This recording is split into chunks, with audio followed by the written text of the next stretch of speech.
गुरु प्यारी साध संगत जी, मैं विनोद जो लंदन इंग्लैंड में रहता हूँ और आवाज़ के माध्यम से आप सबसे जुड़ा हुआ हूँ। आज पूज्य मनीष साहब जी द्वारा लिखित ग्रंथ सच्चा संत या फ़कीर में फरमाए गए वचन आपकी सेवा में पेश करने जा रहा हूँ और उम्मीद करता हूँ कि सभी भाई बहन इन्हें गौर से सुनें और इन वचनों को अपने जीवन में उतारने की कोशिश करें। सो पेश हैं पूज्य मनीष साहब जी के वचन और आज कल से आगे। पूज्य मनीष साहब जी आज अपनी ज़बान मुबारक से फरमाते हैं कि साकत पुरुषों से परमार्थी तौर पर हमदर्दी करना अपने पांव पर ही कुल्हाड़ी मारना है। उनकी संगति में परमार्थ में हानि होने का हर पल और हर घड़ी डर रहता है, वह अपना मेल जोल वाला संबंधी ही क्यों ना हो। श्री गुरु रामदास जी फरमाते हैं कि ऐ मन, साकत पुरुषों अर्थात मनमुखों से मिलने की चेष्टा कभी न कर। उनकी संगति से जितना दूर रह सके उससे भी अधिक दूर रहने का प्रयत्न कर। उनके वचन एक सांप या बिच्छू के डंक से भी ज़्यादा जहरीले होते हैं, कहीं अपना असर न कर जाएं। श्री गुरु रामदास जी अपनी वाणी में इस बात को इस तरह फरमाते हैं कि साकत स्यों मन मेल न करियो, जिन हर हर नाम विसारे, साकत वचन बिछुआ ज्यों डसिए, तज साकत परे परारे। इसी तरह दादू साहब जी अपनी वाणी में फरमाते हैं कि मानसरोवर के किनारे एक तरफ आग लगी हुई है और एक चूहा उसमें जल रहा था। जब एक हंस ने यह देखा तो उसे चूहे की हालत पर रहम आ गया और वह उसको अपने पैरों पर बैठाकर मानसरोवर के दूसरी तरफ ले जाने लगा तो चूहा उसके पंख काटने लग गया और दोनों ही मानसरोवर में गिरकर डूब गए। तो इस बात को दादू साहब जी अपनी वाणी में इस तरह फरमाते हैं कि मूसा जलता देखकर दादू हंस दयाल, मानसरोवर ले चला पंखा काटे काल। यही हाल सभी साकतों का है, इनका संग करने से हानि ही होती है। इस बात को शाह बाहू साहब फरमाते हैं कि अगर खारे कुएं में हजारों मन चीनी भी डाल दें तो भी उसका पानी मीठा नहीं हो सकता। कौए के बच्चों को कितने ही मोती चुगाते रहें, वे कभी भी हंस नहीं बन सकते। इसलिए ऐसे व्यक्तियों से दूर रहना ही अच्छा है। अपनी वाणी में शाह बाहू साहब इस तरह फरमाते हैं कि खारे खो न मिठे होंदे, पामे सैमन खंड पाइए हो, कावां दे बच्चे हंस न थींदे, पामे मोती चोग चुगाइए हो। और आगे कबीर साहब जी अपनी वाणी में इस तरह फरमाते हैं कि कलयुग में जीव ऐसे अंधे और बहरे हुए पड़े हैं कि किसी की बात सुनते ही नहीं। जिस किसी से हमदर्दी करो उल्टा वह ही तुम्हारा शत्रु बन जाता है। कबीर साहब बीजक ग्रंथ में इस तरह फरमाते हैं कि कुल खोटा जग आंधरा, शब्द न माने कोय, जहाँ कहूँ हित अपना सो उठ बैरी होए। इस बात को चौथी पातशाही श्री गुरु रामदास जी फरमाते हैं कि उलझे हुए सूत से कभी कपड़ा नहीं बुना जा सकता। इसी तरह मनमुखों के मन संसार के अंदर इतने फैले हुए हैं कि उनको दिन रात इंद्रियों के भोगों के भोगने और विषय विकारों में उलझे रहने के सिवाय कुछ नज़र नहीं आता। ऐसे लोगों का मन कभी भक्ति में लग ही नहीं सकता, उनको समझाना ही फिजूल है। अपनी वाणी में इस तरह फरमाते हैं कि साकत सूत बहु गुरुजी, चर्या क्यों कर तान तनीजे, तंत सूत किछ निकसे, नहीं साकत संग न कीजे। इससे आगे पूज्य मनीष साहब जी अपनी ज़बान मुबारक से फरमाते हैं कि साकत पुरुष पशुओं की तरह हैवानी ज़िंदगी बसर कर रहे हैं और इंद्रियों के भोगों व विषय विकारों में मगन हैं। उनको रूहानी सत्संग अच्छे ही नहीं लगते। अगर कोई हठपूर्वक उन्हें सुनाता भी है तो और इनको इस तरफ प्रेरित करना चाहता है तो वे लड़ाई करने के लिए तैयार हो जाते हैं। फिर साहब अपनी वाणी में इस बात को इस तरह फरमाते हैं कि जो कोई उनको समझाई उल्टा मान्य करे लड़ाई। यहाँ तक कि वे तंग आकर या तो समझाने वाले को भगा देंगे या शत्रु बनकर उसे मारने के लिए तैयार हो जाएंगे। आगे फरमाते हैं कि अगर ऐसे व्यक्ति किसी तरह संतों के सत्संग में आ भी जाएं, तो वह मोहमाया रूपी अंधकार में फंसे हुए एक चिंचड़ी की तरह गाय या भैंस के थनों के पास चिपटी हुई भी दूध नहीं पीती, सिर्फ लहू ही पीती हैं। वह संतों के वचन में से अवगुण ही निकालेंगे और सत्संगी को ही नहीं, वह संतों को भी तंग करने लगेंगे। आगे फरमाते हैं कि ऐसे लोगों को कभी समझाने का प्रयत्न नहीं करना चाहिए, लेकिन अधिकारी जीवों को समझाने में और उनकी सच्ची भक्ति में लगाने में बहुत लाभ होता है। चाहे हमारे साथ उनका पहले से कोई भी संबंध न हो, फिर भी वे हमें हमारे सच्चे हमदर्द व सच्चे संबंधी सिद्ध होते हैं। परंतु जिस व्यक्ति से परमार्थी तौर पर हमदर्दी की जाए, उसको अच्छी तरह ज़रूर देख लेना चाहिए कि वह अधिकारी भी है या नहीं। कबीर साहब जी अपनी वाणी में फरमाते हैं कि जब गुण का गाहक मिले तो गुण लाख बिकाए, जब गुण का गाहक नहीं कौडी बदले जाए। इससे आगे कबीर साहब जी अनुराग सागर में फरमाते हैं कि एक अधिकारी जीव को सच्ची भक्ति में लगाने का फल करोड़ों गौओं के दान करने के पुण्य से भी अधिक है। संत शरण में आए हुए जीवों की मृत्यु के समय संभाल। पूज्य मनीष साहब जी आगे अपनी ज़बान मुबारक से फरमाते हैं कि सर्वप्रथम आम मनुष्यों की मृत्यु का वृतांत लिखते हैं कि मृत्यु क्या है। आत्मा सच्चे मालिक की अंश है, कहो कबीर यह राम की अंश। यह सच्ची ताकत है, वह कभी मरती नहीं, वह केवल चोला बदलती है। मृत्यु को फारसी भाषा में इंतकाल करना कहते हैं, जिसका मतलब है कि तब्दील होना, अर्थात एक अवस्था से दूसरी अवस्था में बदल जाना, या यूँ कहिए कि एक चोले से निकलकर किसी दूसरे चोले में प्रवेश कर जाना। यह चोला या शरीर एक किराए का मकान है जो आत्मा को जीवन व्यतीत करने के लिए मिलता है।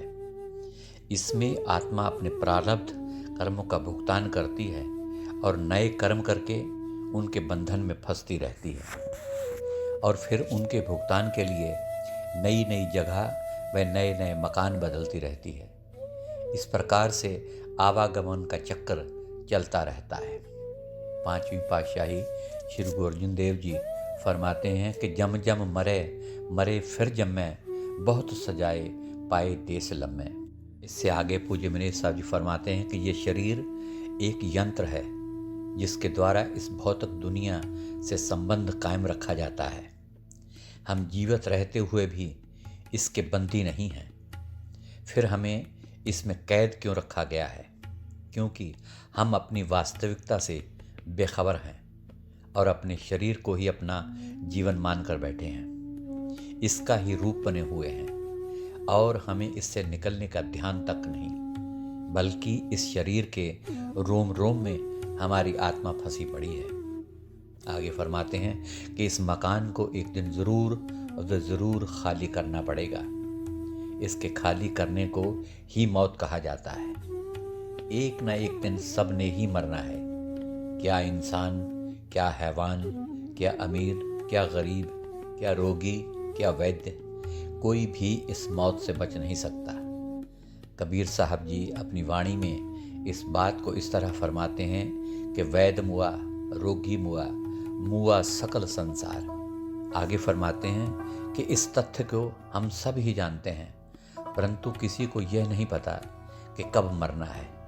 ना उस दिन का पता लगता है, ना यमदूतों या मौत के फरिश्तों के आने का पता उस समय लगता है जब वे आकर ज़बरदस्ती इस मकान को खाली करवाते हैं। आगे फरमाते हैं कि मौत के वक्त जब रूह के सार भास को वे ऊपर की तरफ खींचते हैं, तो उस पीड़ा को वही व्यक्ति जानता है जिसके साथ मौत गुजरती है, क्योंकि ज़िंदगी में हमारी आत्मा कभी सिमटी नहीं। यमदूतों को देखकर जीव ऐसे सहम जाता है कि जैसे कसाई को देखकर बकरा। कसाई द्वारा बकरे को छुरी से काटते समय जिस प्रकार वह पीड़ा से तड़पता है, मृत्यु के समय जीव की भी वैसी ही हालत होती है। फरीद साहब जी गुरु ग्रंथ साहब में फरमाते हैं कि जिंद लमाणी कड्डिए हड्डां को कड़काए, अर्थात हड्डियां कड़कती हैं, चेहरा काला पीला हो जाता है और इस घबराहट में एक रंग आता है और एक रंग जाता है। पांचवीं पातशाही श्री गुरु अर्जन देव जी इस बात को इस तरह फरमाते हैं कि हथ मरोड़े तन कपे स्याहों होया सेत। और आगे तुलसी साहब जी लिखते हैं कि तुलसी मृतक के समय पीड़ा होत अपार, बिच्छू 1000 ज्यों डंक लगे एक बार। पूज्य मेरे साहब जी फरमाते हैं कि कुरान शरीफ में आया है कि उस समय इतनी पीड़ा होती है कि जैसे कांटों वाली झाड़ी को गुदा के रास्ते से डालकर मुंह के रास्ते से निकाला जाए। उस समय आत्मा शरीर को छोड़ना नहीं चाहती, क्योंकि उसके प्यार में वो बंधी हुई है। शरीर से जुदा होते वक्त वह घबराहट में होती है और उसकी बुद्धि काम नहीं करती। जिस प्रकार अचानक पुलिस का हमला होने पर किसी के होश मारे जाते हैं और कोई सुध बुध नहीं रहती, इसी तरह मकान यानी कि शरीर को खाली करते समय जीव के जितने अच्छे बुरे कर्म और जीवन की आशा तृष्णा के ख्याल इसमें जमा होते हैं, सबकी गठड़ी बांधकर यमदूत इसके सिर पर रख के कहते हैं कि अब चल। उस समय इससे चला नहीं जाता, क्योंकि सिर पर बोझ होता है और आगे कठिन रास्तों में से गुजरना पड़ता है। इस भयानक समय का वर्णन स्वामी जी महाराज इस तरह बयान करते हैं, कर्म भार सिर ऊपर लादा, घेरे फिरे काल का प्यादा। और आगे श्री गुरु नानक साहब जी इस बात को इस तरह फरमाते हैं कि इसके सिर पर कल्लर अर्थात जीवन में किए हुए पापों और पुण्यों की गठरी रखकर कहते हैं कि चल, आगे का रास्ता आग के समुंदर में से गुजरने जैसा है, अब चला जाता नहीं, बुरी हालत है। उस समय एक सतगुरु ही सहायक होता है, जो नाम के जहाज पर चढ़ा कर ले जाता है, परंतु उसको तो खुश किया नहीं, उसकी भक्ति की नहीं। अब इस जीव की मदद कौन करे।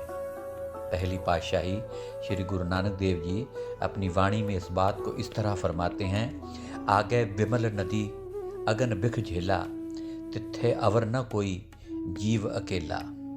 पढ़ पढ़ अगन सागर दे लहरी, पढ़ दछै मन मुखताई है। मस्तक पार कलर सिर भारा, क्यों कर पवजल लंग सपारा। सतगुर भुहित आज जुगाती, राम नाम निस्तारा है। पूज्य मनीष साहब जी आगे अपनी ज़बान मुबारक से इस बात को खोलते हैं कि रास्ते में जब इसको प्यास लगती है तो प्यास से व्याकुल होकर यह यमदूतों की मिन्नत खुशामद करता है कि मुझे पानी पिला दो। कहते हैं कि फलां पुण्य का फल पानी की कीमत के बदले में दे दो। जब भूख लगती है तो ये कहते हैं कि वो यज्ञ का फल खाने के बदले में दे दो।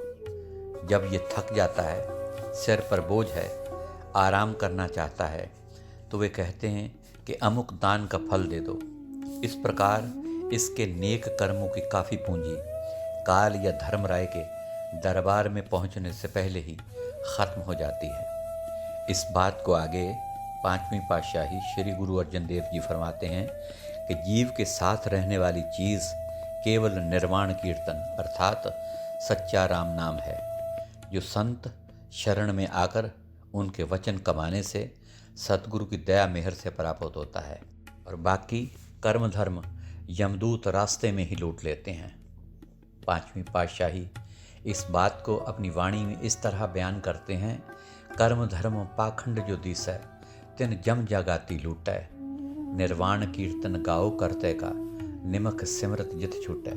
संतो सागर पार उतरिए, जे को वचन कमावे संतन का, सो गुर प्रसादी तरिए। आगे पूज्य मनीष साहब जी फरमाते हैं कि आगे चलकर इसकी बुद्धि अलग की जाती है। वह जितने कर्म इसने किए हैं उसका अर्क निकाल कर बुद्धि में डाला जाता है। इस तत्व के अनुसार बुद्धि का संकल्प बनता है। उधर काल इसे आवाज़ देता है कि ऐ आत्मा इधर आ, बल्कि किसी मरे हुए प्रियजन का रूप धारण करके आवाज़ भी देता है। आत्मा उसे अपना समझकर उसके पास चली जाती है और काल इसको पकड़कर अपनी दाढ़ में चबाता है और इसका रस लेता है। तब जीव की आंखों से जल व नीचे से मलमूत्र निकल जाता है। उस समय की पीड़ा को वही जानता है जिसके साथ ये घटना बीतती है। तुलसी साहब इसके बारे में फरमाते हैं कि अष्ट कमल दल अंदर माही, वहाँ छिप बैठा काल कसाई। जब सब भास सिमट कर आवे, जब सुरत पर बुद्ध पहुँचावे, कमल द्वार पंखड़ी को रोके, उलट सुरत काल मुख सोख है। काल दाढ़ में आन चबाई, जब ढरके नैनन से पानी। अब अलग की हुई बुद्धि को जीव पर वापस छोड़ा जाता है, क्योंकि बुद्धि ही पिंड की प्रधान या संचालक है। जिसके अनुसार मन आशा और तृष्णा उठाता है वह अगला जन्म मिलता है। फिर तुलसी साहब जी आगे फरमाते हैं, कर्म सारणी बुद्ध कहाई, जहाँ भई आस बास तह माही। कर्म आस की बास में जूने जून समाए, जो जैसी करनी करे सो तैसो फल खाए। इस बात को आगे महात्मा चरणदास जी भी इसी तरह ही फरमाते हैं कि अपना किया आपह पावे, प्रालब्ध वो नाम कहावे। और आगे शेख सादी साहब भी अपनी मसनवी में इस बात को इस तरह फरमाते हैं कि कर्दने खुद पेश में आयद, फलक रहा तोहमदस्त, हरचे अंदाजी में आने आसियाँ आयद बरूं। अर्थात अपने ही कर्म आपके सामने आते हैं। भाग्य या किसी को कोसना बिल्कुल फिजूल है। जैसे एक चक्की में जिस किस्म का अनाज डालोगे उसी किस्म का आटा उससे निकलेगा। इस बात को पांचवीं पातशाही श्री गुरु अर्जुन साहब जी फरमाते हैं कि ये शरीर कर्मों का खेत है, जैसा इसमें बीजता है वैसी ही फसल काटता है। अर्थात जैसे कर्म करता है वैसे ही फल पाता है। अपनी वाणी में फरमाते हैं कि जेहा बीजे सो लुणे, कर्मा संदड़ा खेत।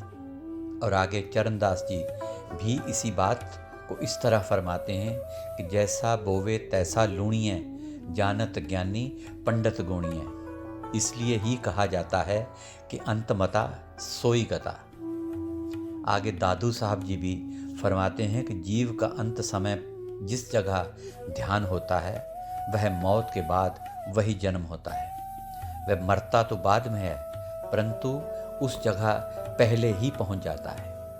अपनी वाणी में दादू जी फरमाते हैं कि जहाँ मन राखे जीवता, मरता तिस घर जाए, दादू वासा प्राण का, तहाँ पहले रिहा समाए।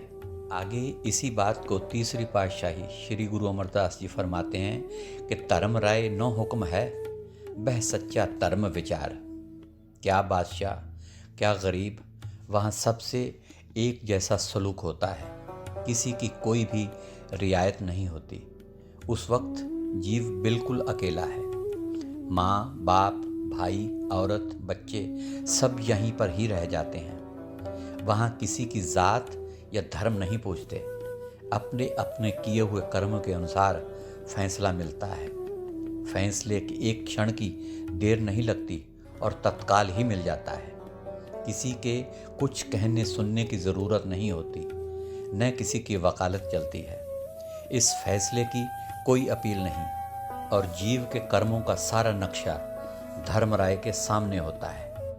तीसरी पातशाही श्री गुरु अमरदास जी इस बात को इस तरह बयान करते हैं, आगे जात रूप न जाई, तेहा होवे जेहा कर्म कमाई। फिर फरमाते हैं, खेत शरीर जो बीजिए, सो अंत खलोआ आई। पूज्य मनीष साहब जी आगे अपनी ज़बान मुबारक से फरमाते हैं कि जिसने सारे बुरे कर्म किए हैं, वह विषय भोग भोगे हैं, उसे नरकों में भेजा जाता है। बुरे कर्मों की सज़ा के भुगतान के बाद वह फिर मृत्यु मंडल में आता है और बचे हुए कर्मों का प्रभाव इसके साथ रहता है। और जिस जीव ने सारे ही अच्छे कर्म किए हैं उसे स्वर्ग या बहिश्त में भेजा जाता है। अच्छे कर्मों का फल भुगतने के बाद फिर उसे मृत्यु मंडल में आना पड़ता है और बाकी कर्मों का प्रभाव उसके साथ ही रहता है। जिसके कुछ कर्म अच्छे और कुछ कर्म बुरे होते हैं, उनके कर्मों व आशा तृष्णा के अनुसार मृत्यु मंडल के भिन्न भिन्न योनियों में भेजा जाता है। गुरु प्यारी साध संगत जी, आज के लिए इतना ही। कल फिर आपकी सेवा में सच्चा संत या फकीर ग्रंथ में से आगे के कुछ अंश पेश करूँगा। तब तक के लिए इजाज़त दीजिए और मेरी तरफ से आप सभी भाई बहनों को प्यार भरी धन धन सतगुरु तेरा ही आसरा, हाजिर नाजिर जिंदा राम तेरा ही आसरा कबूल फरमाएं।